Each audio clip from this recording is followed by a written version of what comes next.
Yeah, yeah. Am I audible? Yeah. Yes. Yes, yes, we can hear you. Yeah. We take pleasure and pride in welcoming Silicon Valley to Chennai. Three high-tech stars of Silicon Valley will be addressing us: Mr. M. Rangaswami, Dr. Smita Siddhanthi, and Ms. Seema Chaturvedi. The Indian diaspora in the US is now 4 million strong and has been making waves for some time. Mr. Rangaswami says the breadth and depth of the influence of the Indian American community are awe-inspiring. They range from academia to tech, from business to medicine, from hospitality to government. While Indians constitute only about 1.3% of the US population, they have founded 23% of American unicorn companies. The speakers today will profile Silicon Valley and tell us why Indians and Indian Americans have succeeded so brilliantly there. Now, a few words about the three speakers. I'll be brief. M. Rangaswamy is an entrepreneur, investor, eco-strategy expert, community builder, and philanthropist. He has witnessed and taken active part in the rapid expansion of the Silicon Valley software industry. He helped set up the Sandhill Group, one of the earliest angel investment firms. He was profiled on the front page of the Wall Street Journal. In 2012, he founded Indiaspora to unite the Indian diaspora and to maximize its impact. Honors accorded to him include an Asians in America Award and a Global Service Award.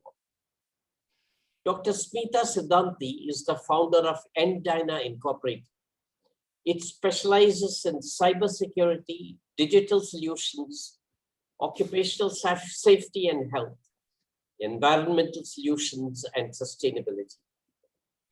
N-Dyna provides science and technology-based solutions to several federal agencies in the US, including the Army, the Air Force, Defense, EPA, and several other departments. She's the author of several publications and is the current president of the DC chapter of the Indus Entrepreneurs. She holds a PhD in public policy, an MS in technology policy, an MSc in human physiology, and a BSc in biology. Seema Chaturvedi is an entrepreneur, investor, and investment banker with 20 years of experience in capital markets and financial management. She's the founder and managing partner of AWE Funds, which invests in businesses owned, led, and influenced by women. It has clients in both the US and India. Seema co-founded the Detroit chapter of the Indus Entrepreneurs. She leads a women's entrepreneurship program that has mentored 125 women from 27 Tier 2 and Tier 3 cities in India. It seeks to mentor 450 women entrepreneurs. Seema is regarded as one of Detroit's most influential businesswomen. She was inducted to the Michigan Hall of Fame for Enterprising Women. She did economics honors from Lady Shriram College of Delhi University and obtained a master's degree in finance from Boston College. With such a formidable trio of speakers, we can look forward to an instructive evening about the conquest of Silicon Valley by Indians and Indian Americans. May I request Mr. M. Rangaswamy to take the floor? He will steer the proceedings along with the two distinguished ladies. Over to Mr. Rangaswamy. Thank you so much, Madhu, and good evening, everyone. It's great to be here with all of you because I was born and raised in Chennai, went to school there and college, and then came to the US. So it's fantastic to see all of you from my hometown, and COVID has kept me from being there for the past almost 2 years, but hope to make a visit in the next few months. So thank you for having us. I think it'd be interesting for this conversation if I give a preamble just to talk about the book that really caused all of this to happen. And then really, I'll turn the floor over to both Seema and Smita to talk about their own stories at this, and we can start with that, and then maybe we can go along by answering your questions for the second half of the program, if that suits you. So in terms of how this all got started, about a year ago, a publisher in India and an editor in India approached us to help write a book. And they wanted the title of the book to be Kamala Harris and the Rise of Indian Americans. So what it turned out to be at the end was an anthology of 16 chapters, which describes the journey of Indian Americans in the United States. These chapters are a broad coverage of politics, academia, science, hotel management and ownership, doctors, and Silicon Valley itself. And so it's a broad-based book that's available both in the US and in India today. And it's been ranked as the #1 in the Asian studies category on Amazon as well. So this is what kind of instigated us to have this call. But I will just briefly show you the book. This is also available in India as a hardcover called Kamala Harris and the Rise of Indian Americans. And briefly, I'll explain to you why we did this book. Because it was told Indian Americans are about 4 million. We are the highest earning demographic in the United States. We make 2.5 times that of the average American. There's so many success stories in different professions. We wanted to collect all this stuff as an anthology so that it can be both read by Indian Americans, people in India, and also maybe used in academia across the world in terms of how a diaspora evolves, how a diaspora kind of continues its life in a country that it's in. So that's the backdrop of the book. I was fortunate enough to be asked to write the chapter on Silicon Valley, and maybe I'll briefly describe how Indians came to Silicon Valley and where we are today. And that'll serve as a good backdrop then for Smita and Seema, who are not in Silicon Valley, but really embody the ethos of Silicon Valley, and as entrepreneurs, how they have taken really the values of Indian and Indian Americans to places like Detroit and Washington, D.C. as well. So I came to Silicon Valley way back in 1982 as an accidental Silicon Valley person. I came here to get a job.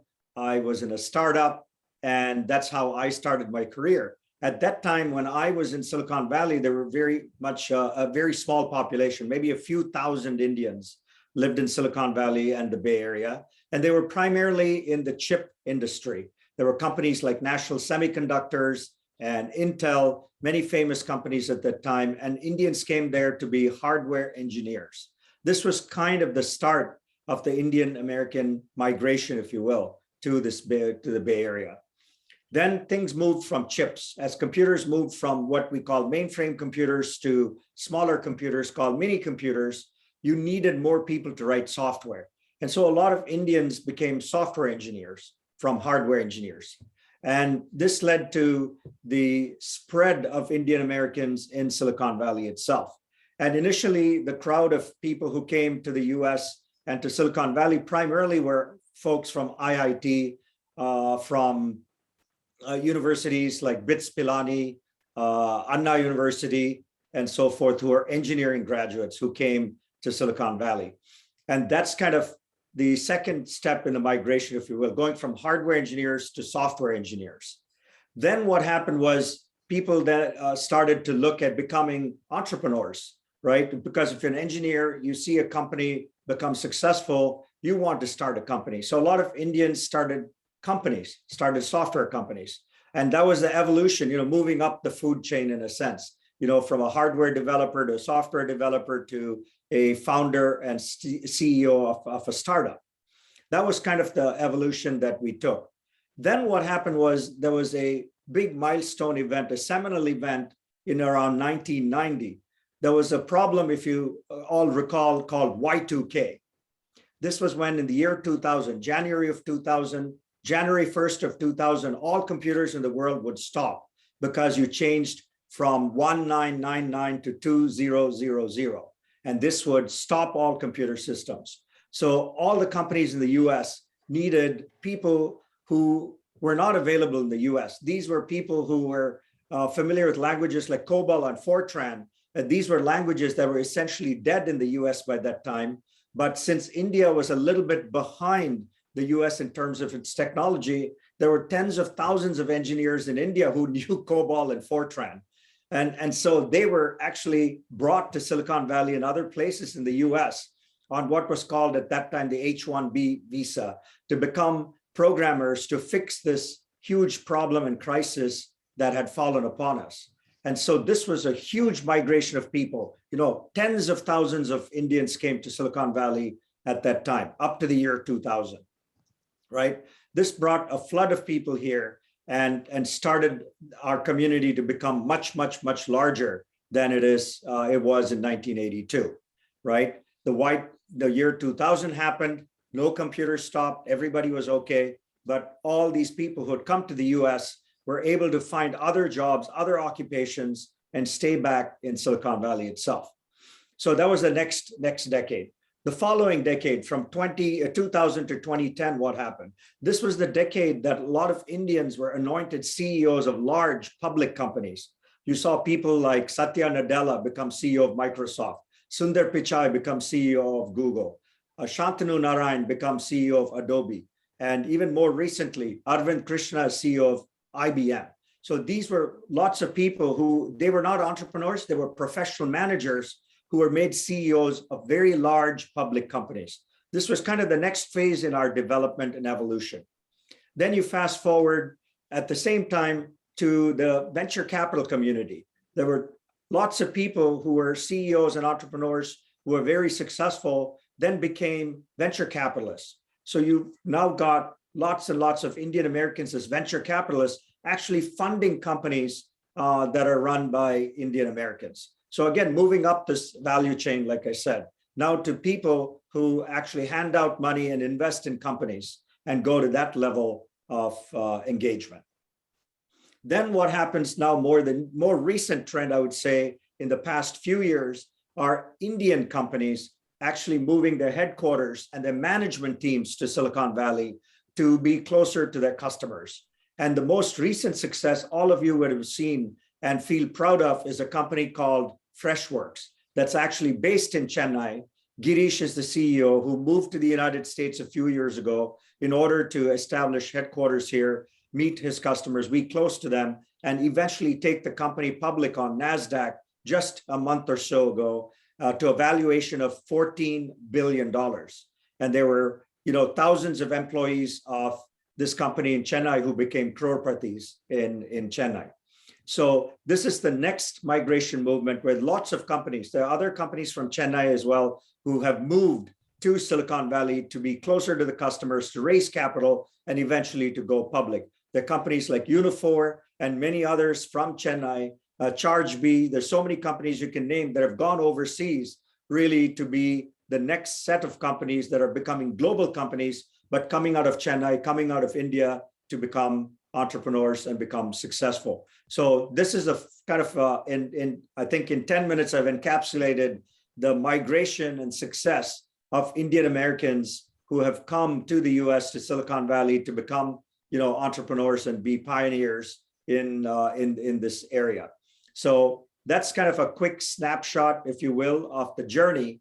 Now, what I want to do is to spend a little bit of time to have Smita and Seema really talk about their journeys and what is happening in the Indian diaspora across the US, because Silicon Valley is where we got started, but now there are very successful companies run by Indian Americans all across the US in places like Washington, DC, or Chicago, or Detroit, and many, many other cities. So I know Seema is short on time because she's going from meeting to meeting today in India. So maybe I can have Seema just talk about her journey, how she ended up now becoming a venture capitalist, running a fund called AWE, So maybe Seema, you can spend a few minutes talking about your journey and how you have become a venture capitalist and you're helping both Indians in India, but also Americans in the US. Over to you, Seema. Thank you. Thank you so very much, MR. Am I audible? Can you hear me? Yeah, we can. Okay, sorry about that. Thank you so much. And you're very right. Today has been a little crazy, but such a pleasure and an honor to be invited to such an august body. I've actually had a lot of respect because I've actually interacted with several members of the club in various roles. And MR, you did, as always, did such a brilliant job of capturing a journey that I think is common to so many of us who came from India and reached US in pursuit of higher academics and opportunities, I guess, in some manner, and stayed on and then became a part of the fabric of the American society in a manner that we're now looking back and saying, how can we now complete the loop and form ties back with the country that really gave birth to all of us. So I'm not very different, and my story is in some manner very similar to the stories of many people who did go to US. I did come to US. I was actually working with what was fast becoming the becoming Morgan Stanley. So I was born and raised in I would say pan India because my father was in the Air Force. So we traveled a lot. I had the privilege and the honor of seeing multiple different parts of the country before graduating from LSR. And then I joined what was called a merchant bank at that point, and then moved to US to pursue my master's, like many of us did. I then went on to work with what was a very premier investment banking firm in the US called Shears and Lehman. And then I got into more mergers acquisitions. I became an investor and the Y2K, I was actually speaking with somebody just yesterday about the rise of Indians and how the Y2K, and I said this half jokingly, made a lot of millionaires in the technology area, as well as even some of the lawyers who processed the H-1B visas. It is interesting that in some manner, I was different from many engineers who came from India because my pursuit was more in the field of finance. And I was very intrigued always with what could be taken, I wouldn't say exploited, but really economies of scale that could be taken advantage of by straddling two geographies. And for me, the natural straddle was India-US. So I became an entrepreneur, very influenced by Thai. I think a lot of us are products of Thai as well. I started not just the Detroit chapter, but the Miami chapter as well. I was elected. I was the first woman to be elected to the global board of Thai back in 2006, and was incredibly influenced by great leaders like C.K. Prahalad and Desh Deshpande, and I had the honor and privilege of serving with all of these amazing people. Took it to heart, became an entrepreneur myself, and really straddled, went back to my roots of straddling US India cross border because I saw in there a significant value that could be created and enhanced upon by making these cross border investments.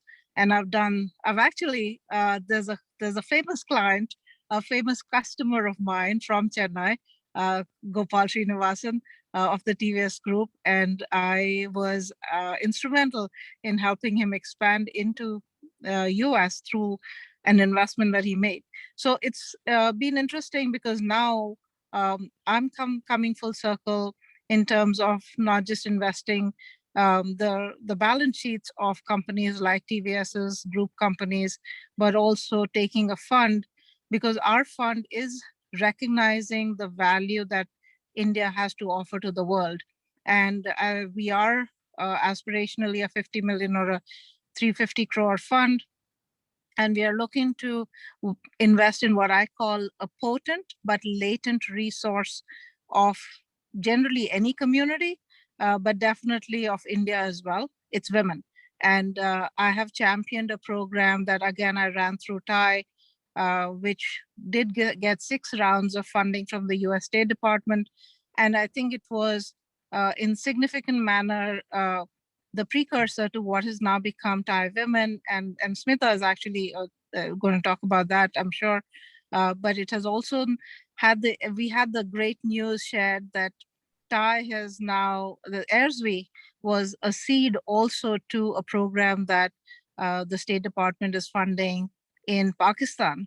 So I just want to connect the dots here of saying something that was between US and India is actually now transforming lives in Pakistan and neighboring countries as well.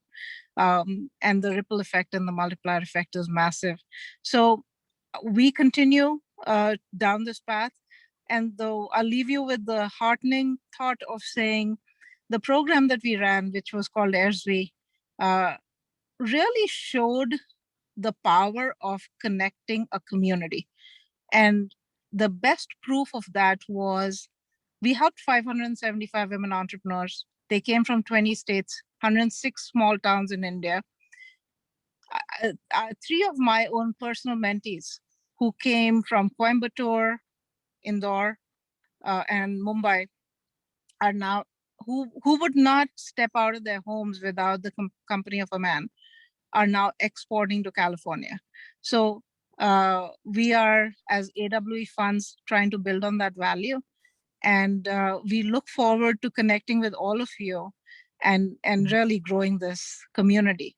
So thank you so much for inviting me. Apologies for not being in a proper studio, but much appreciate this opportunity. Over to you, MR. Oh, thank you so much, Smita. Seema, I mean, what an inspiring story. Because one of the things that I wanted to mention with the tech community is some of the challenges we face. And one of them is the lack of women. And that's why it's so awesome to see people like you being part of the tech community. Much like most communities here, the tech field has very few women. And that's one of the challenges we face in this decade is how can we get gender equality? We shouldn't be talking about gender diversity, but gender equality, because we've got to get more women involved in tech at all facets of tech, whether it's a developer or coder, all the way to entrepreneur and venture capitalist. So it's great to see your story, you becoming, growing up all the way, in a sense, up the value chain to becoming an investor. And you're a great role model for so many women who are aspiring, and young girls in India and in the US aspiring to be in the tech industry. So thank you so much. Now I want to bring Smita as our next speaker. She's also had an amazing career in tech, and she can tell you her story, and then we'll get into some Q&A as well. So Smita, over to you. Thank you. After the 2 great speakers, I think you covered the large trends that have been in the works for a long time. So namaste to everybody. I'm here in Dubai, as I said, from Washington, DC, and known MR, who's of course inspiring to all of us, and Seema for quite some time. So it's good to be with friends. And I feel like my Madras family, a lot of my mother's family also lived in Madras. So good to connect back. My mom's from Andhra, my father's from UP. So I'm a product of a North and South, born in, raised in Delhi, and then I came here to study in US for my master's and my PhD, and ended up staying here working, and didn't think that would happen in times when most women did not come to study. I think it was, I came here in 1979 when very few girls left home to come to study. And I happened to meet my now the husband in the graduate school here. And since then I've been working. I came here so I'm a biologist by training, came here and decided to change my field. When I was starting in neurophysiology PhD, I decided the environment was a big passion of mine, and I studied environmental science, environmental management as my PhD, more in technology, related to working in environment. And I worked for United Nations after my master's here, and then did my PhD. So at that time, it just looked like most of the people who came here, we all looked for jobs. And as MR said, that the trends change very fast. And when I started the corporate job in consulting, decided to and realized that there was only so far one can go, which all of us realized very fast. And we were rising very quickly in the corporate America, that we we knew there was a glass ceiling beyond at the point for any Indian, not just women, to go beyond. So at that point, I think that there were some role models already starting to happen. And TIE was one of the organizations, which is the Indus Entrepreneurs, was formed in Silicon Valley by the original winners of tech, who had really made it and decided that they would like to have an organization to inspire others. And I think that is what is reflected in MR's book as well, is what inspired all of us. And because TIE became, it just took off like fire in every city. The chapters started forming, and people started looking at others to see if they can do it, we can do it, kind of thing. And by I remember by 2000, 2003, when 2006, it really kind of took off. So at 2006, there was a big Pan IIT conference in Washington, DC. And one of the things that resonates very much with me is there was I'm forgetting who the person was. Yeah, I think John Podesta was speaking, and he said that it's not what we all did, you all did for yourself, being successful Indians who came here, how you succeeded for yourself, but it's more what you did to us in India, giving the encouragement to us to see if my brother can do it, I can do it, my sister can do it, I can do it. So I think that feeling is how I felt as well. If people can do it, I can start a company. And I came from a very Gandhian background. My father was leading Gandhian institutions in India. And I did not ever think of going in business. I was very academic in my orientation and very non-profit. But I did decide to start a company that related to my field of environmental management. And I still run that company for the last 20 years. And we do all the federal government's related work for environmental and management consulting. But during the course of it, the trend that I have seen, which is what this discussion is about, is more and more people started coming into, by looking at each other and saying, you can do it, I can do it, our own Indian counterpart. And similarly, I see in India, so as I got more involved with TIE as an organization, besides, because it's a give back organization of those who have sort of so-called arrived in their own fields that they have time to give to others. Then we all started getting involved on the board. And I see the trend that there were, granted, there were lesser women in the tech industry and in general in business. But by nature, Indians are very entrepreneurial. I think entrepreneurism is in the nature of Indian ethos, whether they were farmers or they were even at the lowest level of Indian villages, everybody was very enterprising.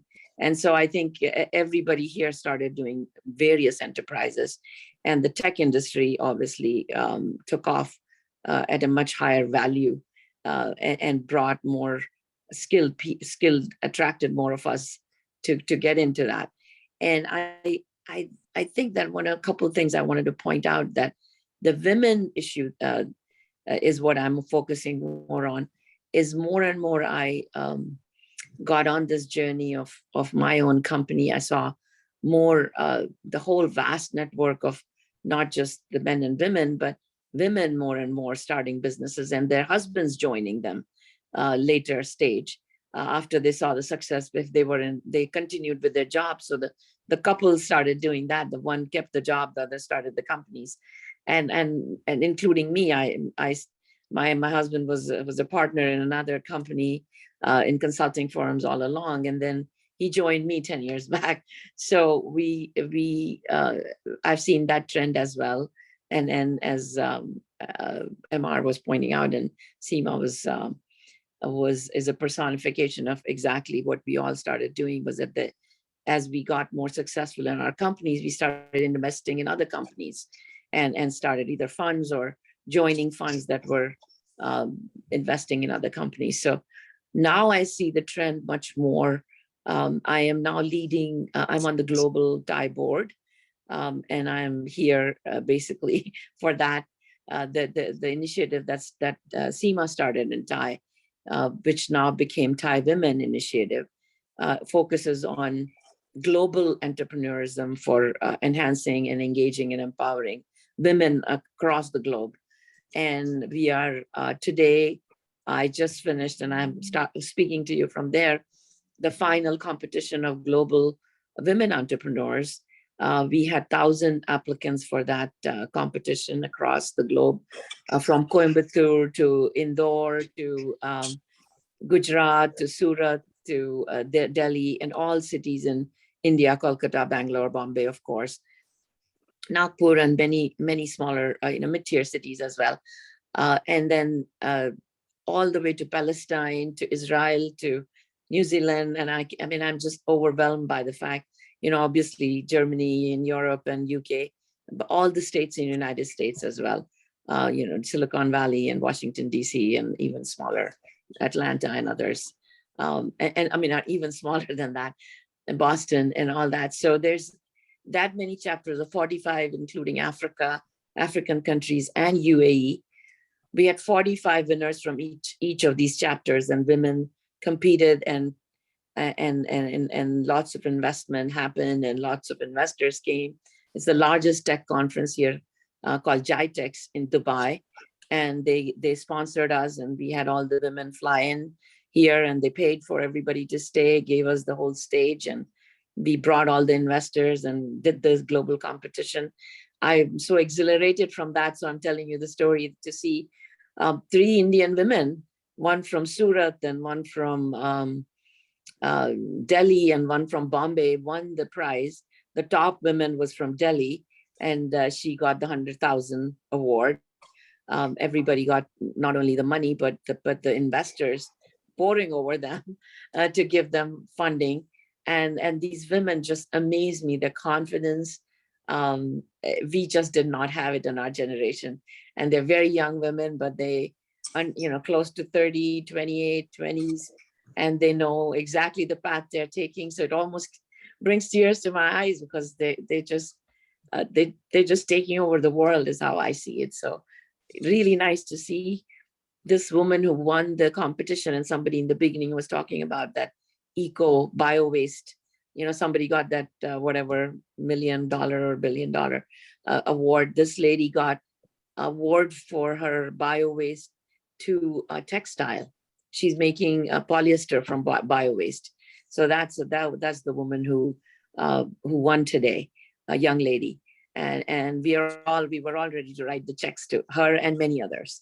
And just the purpose, the social purpose of the companies they've started, that all that is just making a difference. So I just wanted to say that it's good to see, as we say, that we are now connecting India very closely, and in COVID much more closely, because it's easier to reach us like we're reaching each other, and they can talk to us anytime, and the WhatsApp calls, and all this is free on the internet, so we can get their presentations. Investment has gotten easier, the mentorship has gotten easier. So the fact that this whole big network of global TIE has started, it says a lot about our own values and ethos of connectivity, and how we all, ultimately the humanity lies in, we don't want one boat to rise, it's all boats rising together. And I think that's what Indiaspora is all about, to not only, just those who are successful, take it for their own pocketbook, doesn't create happiness. Happiness is when we spread it, and how do we create that influence and the greater impact. So with that, I'll stop my story and let others ask questions. and have a discussion. Thank you. Thank you. Thank you, for that. Smita. Again, I think, ladies and gentlemen, you've heard two great stories of women who have become very successful. Like I said, that's one of the challenges in diaspora is dealing with now. Even in our own membership, we set the goal of gender equality and not gender diversity. So we are, I think at this point, 1/3 women members of in diaspora. So we want to get that to 50-50. So again, that's a tall order for us, but we won't rest till that happens. And you can see even in the tech community, I think technology can be a good equalizer, but also you have to give people the opportunity to participate. That's the challenge we all have. So, Madhu and others and Ranjit, any questions from all of you for us? Or, we're happy to answer some questions as well. Yeah, sure. The floor is open for questions. We can start with the questions. Seema had mentioned, the number of women who have been mentored from Tier 2 and Tier 3 cities. That is, 125 women have been mentored, and you seek to mentor 450 women entrepreneurs. Now, how many of them have actually become entrepreneurs? And what's the kind of, can you give some idea of the kind of entrepreneurs they are? I mean, which field and so on? Yeah, I think, Madhu, Seema had to log off the call. Yeah.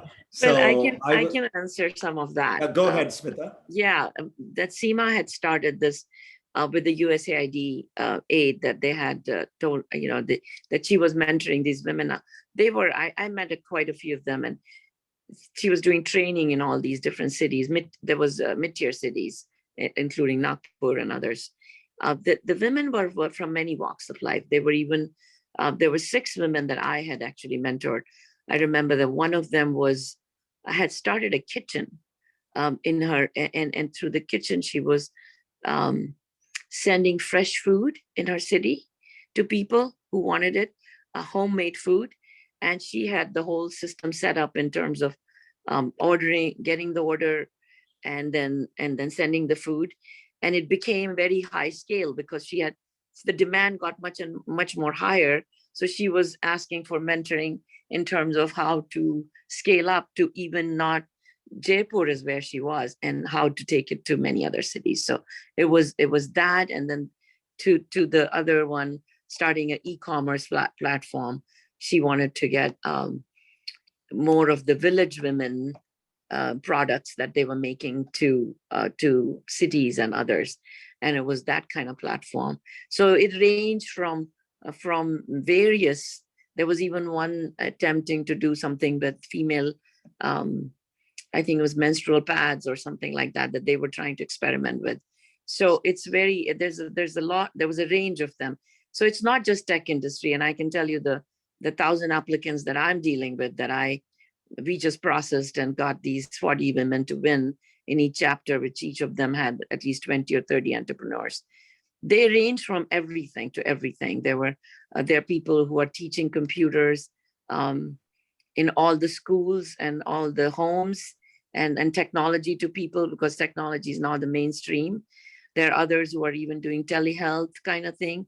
There are others who are doing bone marrow tissue from silkworm and silk thread, and converting that into surgery related to bone marrow and others, and even breast implants, that kind of extreme. And then there are women who are doing mental health issues related to rape and incest and all that stuff. So I can tell you that there's enormous range. It's not just tech at all. It's not just IT industry. It's range of things, and every one of the women entrepreneurs somehow had a social purpose. That's one thing I can say, that they always felt that the greater good was what they were working towards, not just making the money or financial gain alone, or making corporate America or corporate India bigger, which to me was a slight awakening to me, that how everybody meant to be very purposeful, either for environment or whatever. But there were people in waste management. It's amazing how the range is. So it's certainly not just alone an IT industry or tech industry or science based. There were many, many creative industries that people are getting into, hospitality and all that. Thanks, Smita. One thing I want to add about in diaspora as well, again, taking this concept of entrepreneurship that Seema and Smita articulated, is to make this part of the global diaspora. Just a factoid, there are about 32 million Indians who live outside of India, people of Indian origin. And when you look at where the influential countries are, there are 5 of them. There's the US, Canada, UK, Singapore, and Dubai, where Smita is calling in from. These 5 diasporas are the most successful, and between them have probably about, I would say, 8-9 million people or so that are part of this 32 million. But they are the most influential, both politically, in terms of entrepreneurship, business, philanthropy, and so forth. So one of the things in diaspora is doing is actually taking delegations and connecting people from Silicon Valley and the US to people in Canada, to people in the UK. In fact, Smita knows this. We're going to be taking an in diaspora delegation to Dubai in December as part of the World Expo, and also meeting both tech leaders there and others as well. So I think what's happening is Silicon Valley was kind of the starting point for everything, if you will, 40, 50 years ago. But now Silicon Valley's principles and culture has gone across the US, gone across the world. And so what you're finding now is that there are pockets of Silicon Valley, like in Chennai or Bangalore or Hyderabad or many, many other cities. And part of Indiaspора's charter is to really spread this culture of entrepreneurship and innovation in a way that's not been done before, inclusive of women, underprivileged people, and so forth. Yes, and I also wanted to add that the whole, it's not just industry or entrepreneurism, because that does relate to economics. But I think that impact of Indiaspora is also wider footprint of enhancing the political impact, because one of the things we are learning that MR, you probably didn't get into this here, which in your book you talk about, is this whole rise of political engagement that Indians have. And since I live in Washington, D.C., I'm very much part of that. We're learning from the Israel model in a way, that the small handful of Israelis who live there, moved to US, have really influenced the way US has helped Israel move forward, and has become such a big friend of Israel, that I think the Indians, with their impact, and now that we have proven ourselves, and we can say that confidently, we have proven our contribution to the United States, that we have become a trusted advisor in many ways in spheres of all walks of life, that now we can actually and we have in last decade or more actively influence the way America deals with the Indian relationship, and strategically also enhancing our own presence in the political arena. That this year, MR, you probably have the right numbers. How many Indian-based, Indian-born or in kids are, not Indian-born, but American Indian kids, our generation has taken on the leadership. It's about what, 50 or 80 of these in Biden administration? Now it's over 80, and it's a good point you brought up, because all of you can go to indiaspora.org, indiaspora.org, and you can subscribe to our newsletter. But also our website has these lists that Smita talked about. I think right now there are over 80 Indians in the Biden administration, okay? And there are over a couple of hundred other Indian Americans who work for congressmen and senators on Capitol Hill. So in fact, just an anecdote, next week, I hope, Smita, you'll be there as well, when we celebrate Diwali in DC, where we're recognizing all the Indian Americans who are in public service. And we have invited the Vice President, Kamala Harris, to join us as well. We haven't heard back yet, but we hope that she will attend as well to recognize the service of our community. Because like I said, there are over 80 in the Biden administration, over a couple of hundred staffers on Capitol Hill. So this is a huge group. I don't think any other ethnic community has this many people in the administration and in politics. So I think that's another thing that in diaspora has taken on, is to amplify our role in the political system. And then final thing is philanthropy. I know Smita, you and Seema and others have done so much work as well in making sure that we give back. And our ethos at in diaspora is not just giving to India, but give where you live. You know, you need to give where you're living. You know, Smita and Seema and I live in the US, so we made our wealth here and our families are here. So we need to give to people who are in our neighborhood. But we also have a soft corner for India, where we came from, where we were born. And so during COVID, in diaspora did two different campaigns called Chalo Give. One, when wave one happened, we were able to enable over 4 million meals to migrant workers in India. And then in wave two, we raised over $3.5 million for projects in India when India was suffering through this a few months ago. So again, these are all the different things that in diaspora takes on. And you can get our newsletter, you can go to our website. We recently put out a list of 100 people of Indian origin who are the biggest philanthropists. So again, you know, our role is to bring our community together. And that's why I think I'll plug the book one more time, is please do get the book. It's on Amazon, and you'll be able to order this in India. So take a read, pass it on to your friends, tell others as well. And I'm sure you'll read a lot of about people in the book that you may know, you may have met. So I think it's a great book that kind of embodies all the work that the community here has done. So I want to put one plug about effort that Rotary, because you're all Rotarians, that Rotary has, and I don't know which part of which Rotary, because there are different ones, is working with us, but we are working. I'm working through another organization called Wheels. That's, you know, one of those. It's a pan IIT organization, but in any case, they're giving back to India's development through technology, and we've started this telehealth centers across US, across India, and rural villages of India, especially in COVID times where it was meant to be anyway without COVID. So the structures are set up, 370 centers. We have started in various villages in Maharashtra and Gujarat and UP and many other states. And the idea is to take it up to 1,000 centers.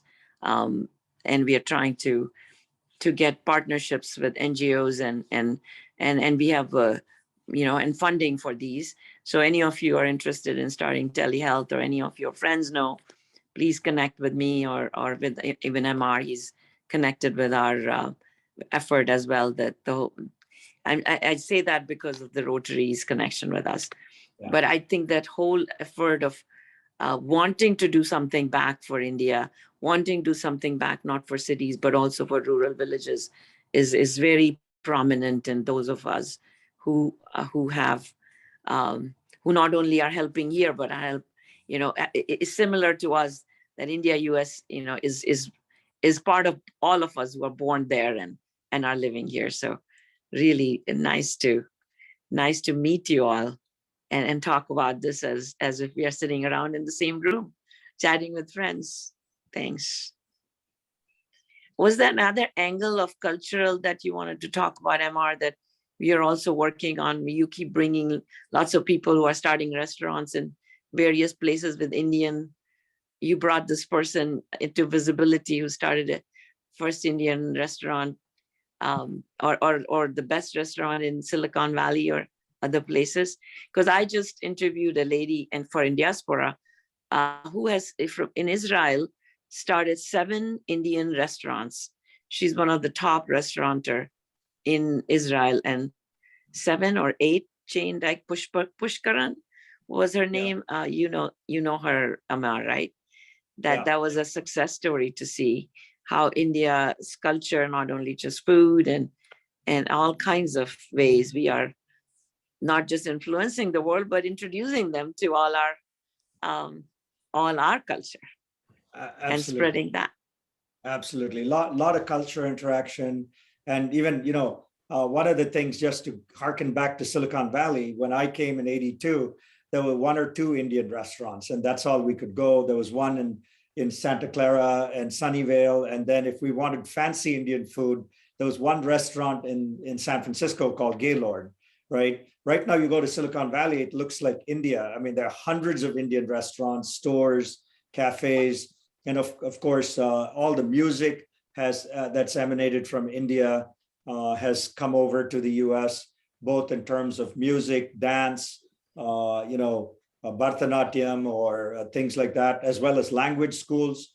There's a Tamil academy in Silicon Valley that's now been here for 20 years, teaching Indian children Tamil. So all these things that we brought from India has kind of manifested itself in many different ways, whether it's culture, language, arts, and now there's talk of even universities getting started with a focus on Indian music, Indian languages. So, it's kind of evolving as we get planted more and more in the US. And even the next generation is very interested in their roots, which is interesting to see. Very interesting to see that, because in between, when people came, they had to be more American because they had to be. So they all changed their names from, whatever they were to call themselves more American names.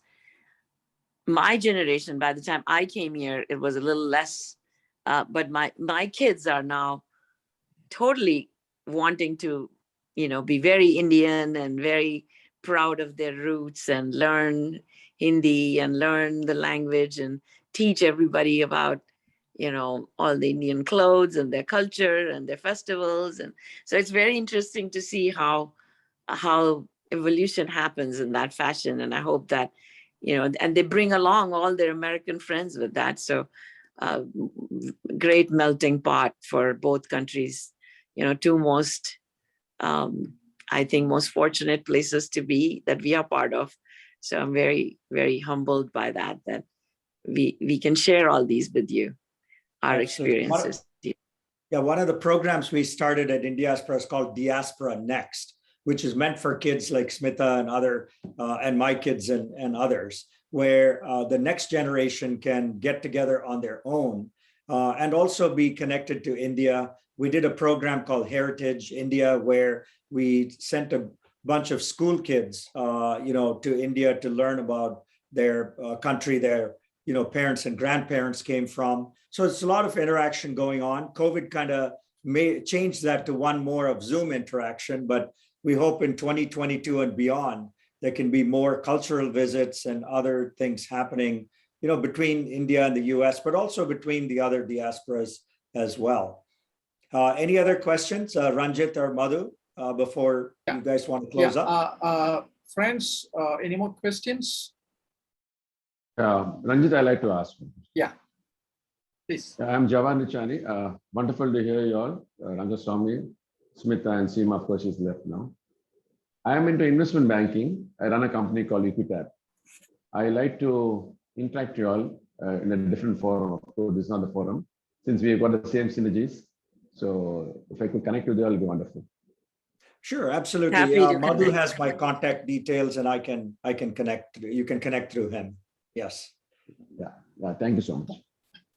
Yeah, Yamar, I have a question. You have not mentioned about the medical professionals. I think they were the people who reached the US first before the tech guys reached there. The doctors and the nurses.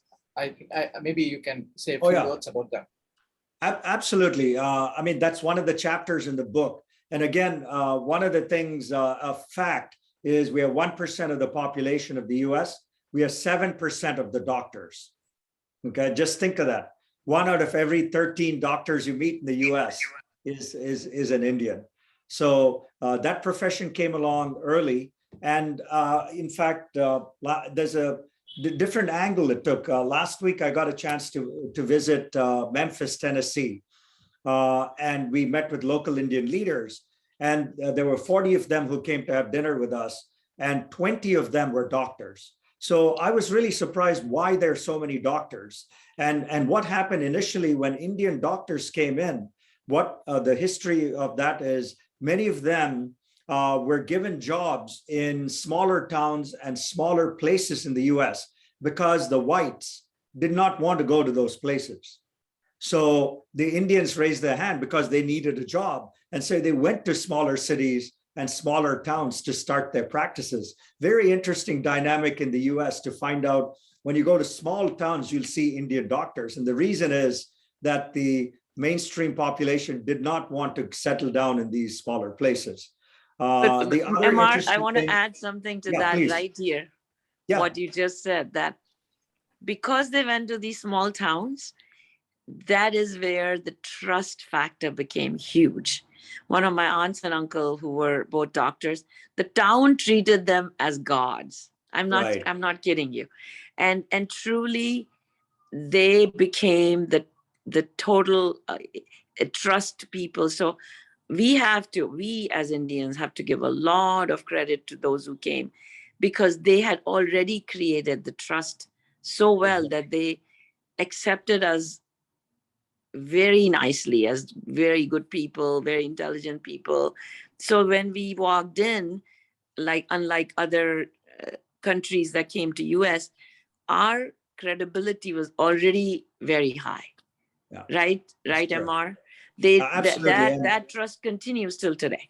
Yeah, absolutely. Great point, Smita. And let me close with one thing. After going to Memphis, Tennessee, the reason I was there was I was invited to unveil a statue of Mahatma Gandhi in a little town in Mississippi.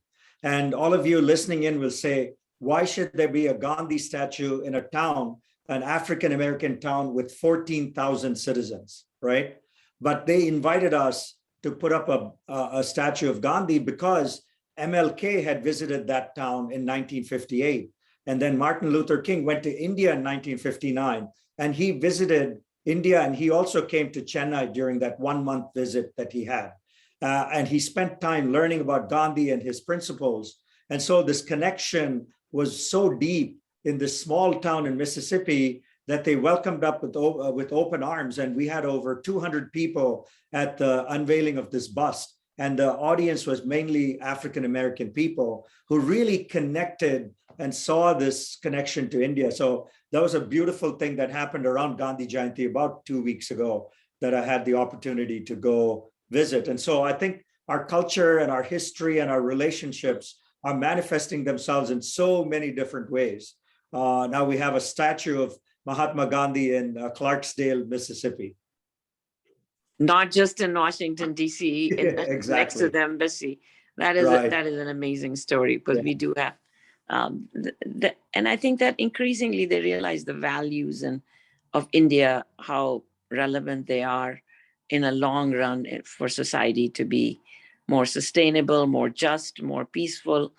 There is a definite recognition of that, and hope to God that we are, to some small way, instrumental in bringing Indian values to America.